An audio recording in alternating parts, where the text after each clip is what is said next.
Lately on the Two Hosers Photo Show, Adam and I have been talking a lot about using your pop-up flash to make better pictures.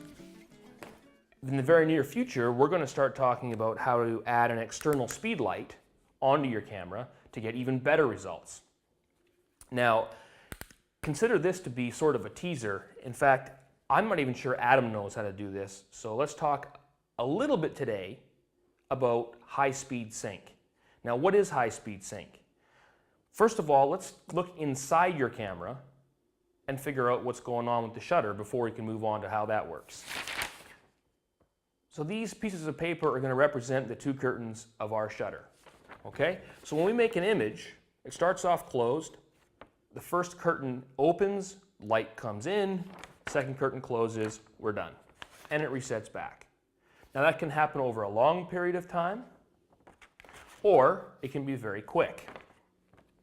Now, if we're going to add a flash to this, obviously what happens is the first curtain opens, the flash fires, second curtain closes, and we're done. And life is simple. Now, let's say you're outside and you want to start taking pictures at high shutter speeds so that you can keep your wide open aperture. I mean, you bought that 1.8 lens, you want to use the 1.8. Now, you start setting your shutter speed, it's going to look at like around 1/4000th of a second, very, very fast. Well, your camera's not going to work with a flash doing that. What ends up happening is at 1/4000th of a second, before the first curtain is even done opening, the second curtain has to start closing. So instead of an image like this, we get something that looks like this. Just a slit of light going across exposing your image. Now, that becomes very difficult for the flash to work. In fact, your camera probably maxes out at 1/200th of a second.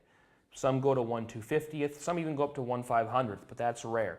You can figure on 1/200th, which oftentimes means apertures of f11 or f16 when you're outside. So how do we get around this? Well, the geniuses have figured out something called high-speed sync.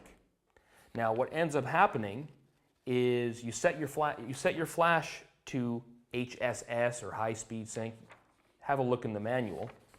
And what it does is it recognizes that you're shooting above the maximum sync speed, and instead of sending out one flash, it sends out a series of pulses. Boom, boom, boom, boom, boom, boom, boom, boom. So that there's always some sort of a flash going on as it moves across. If you didn't do it, if you just shot a regular flash, one big pop, it would end up happening here, and only part of your image would be exposed, and you'd see black lines on either side, or maybe just one side, depending on what happens. So by sending a series of pulses, it lights up the entire image, and now you can use that f2 if you want. Now, there are a couple downsides here. One, it takes a lot of power. So your flash now goes from, instead of being your maximum power illuminating a whole great big area, it's like 1/16th or something like that. I'm not sure the exact numbers, but you lose a lot of power. So what that means is, generally I find it's only good for fill light, which is kind of what it's for anyways. In that situation, if you're outside in bright sunlight and you want to use high speed, likely all you're trying to do is fill in the shadows. So generally you have to be very close, but it's something you can do.